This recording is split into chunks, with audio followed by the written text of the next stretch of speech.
ಒಂದು short ball ಹಾಕ್ತಾರೆ. ಆ ಶಾರ್ಟ್ ಬಾಲ್ ನ ಯಾವ ರೇಂಜ್ ಹೊಡಿತಾರೆ ಕೂಪರ್ ಕಾನ್ಲಿ ಅಂತ ಹೇಳಿದ್ರೆ ನಿಜವಾಗ್ಲೂ ನಿನ್ನೆ ಅವ್ರದ್ದು ಭಯಂಕರ ಡೆಬ್ಯೂ ಆಯ್ತು. ಅದಕ್ಕೋಸ್ಕರ ಅವ್ರದ್ದೇ ಹೆಡ್ಲೈನ್ಸ್ ಕೊಟ್ಟಿರೋದು. ನಿನ್ನೆ ಪ್ಲೇಯರ್ ಆಫ್ ದಿ ಮ್ಯಾಚ್ ಕೂಡ ಆಗಿರೋದು ಅವರೇನೆ. ಫಸ್ಟ್ 3 ಗೇಮ್ಸ್ ನೀವು ಅಬ್ಸರ್ವ್ ಮಾಡಿದ್ರೆ ಬೌಲರ್ ಆಗಿದ್ರು ಮ್ಯಾನ್ ಆಫ್ ದಿ ಮ್ಯಾಚ್.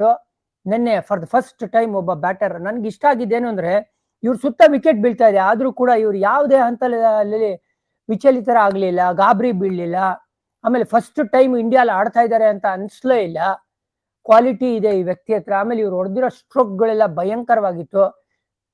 ನನಗೆ ಜ್ಞಾಪಕನೇ ಇಲ್ಲ ಇವ್ರು ಬೀಟನ್ ಆಗಿದ್ದು ಅಥವಾ ಇವ್ರ ಬ್ಯಾಟಲ್ಲಿ ಯಾವ್ದಾದ್ರು ಒಂದು ಎಡ್ಜ್ ಆಯ್ತು ಅಂತ ಹೇಳಕ್ಕೆ. ಅಷ್ಟು ಚೆನ್ನಾಗಿ ಆಡಿದ್ರು ಕೂಪರ್ ಕಾನ್ಲಿ. ಆ ಇನ್ನಿಂಗ್ಸ್ ಆದ್ಮೇಲೆ ನನ್ನ ಪ್ರಕಾರ ಸೂಪರ್ ಕಾನ್ಲಿ. ಈಗ ನೋಡಿ ಈ ಪಂಜಾಬ್ ಕಿಂಗ್ಸ್ ಅವರ ಬ್ಯಾಟಿಂಗ್ ಇನ್ನೂ ಎಷ್ಟು ಬಲ ಆಗಿದೆ ಅಂತ. ನಿನ್ನೆ ಸ್ಕೋರ್ ಮಾಡಲಿಲ್ಲ ಪ್ರಿಯಾಂಶಾರ್ಯ, ನಿನ್ನೆ ಸ್ಕೋರ್ ಮಾಡಲಿಲ್ಲ ಶಶಾಂಕ್ ಸಿಂಗ್, ನಿನ್ನೆ ಸ್ಕೋರ್ ಮಾಡಲಿಲ್ಲ ಮಾರ್ಕಸ್ ಸ್ಟಾಯ್ನಿಸ್.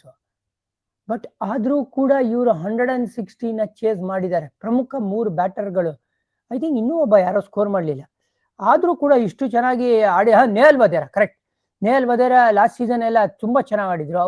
4 ಪ್ರಮುಖ ಬ್ಯಾಟರ್ಸ್ ನಿಮ್ ಟಾಪ್ ಆರ್ಡರ್ ಅಲ್ಲಿ ಪರ್ಫಾರ್ಮ್ ಮಾಡದೇನು ನೀವು ಪಂದ್ಯನ ಗೆದ್ದಿದ್ದೀರಾ ಅಂದ್ರೆ ಇದು ಬಿಗ್ಗೆಸ್ಟ್ ಪಾಸಿಟಿವ್ ಪಂಜಾಬ್ ಅವ್ರಿಗೆ. ಅಂದ್ರೆ ಈ ಬ್ಯಾಟಿಂಗ್ ಲೈನಪ್ ಅಲ್ಲಿ ಏನು ಡೆಪ್ತ್ ಇದೆ ಅಂತ ತೋರಿಸ್ಕೊಟ್ಟಿರೋದು. ಝೇವಿಯರ್ ಬಾಟ್ಲೆಟ್ ಹೇಳ್ತಾರೆ ನನಗೂ ಬ್ಯಾಟಿಂಗ್ ಆಡಕ್ ಬರುತ್ತೆ ಗುರು, ನನ್ನ ಮೇಲೆ ನೀನು ಭರವಸೆ ಇಡ್ಬೋದು ಅಂತ. ಆ ಒಂದು 6 ಹೊಡಿತಾರೆ ಪ್ರಸಿದ್ಧ ಕೃಷ್ಣಗೆ.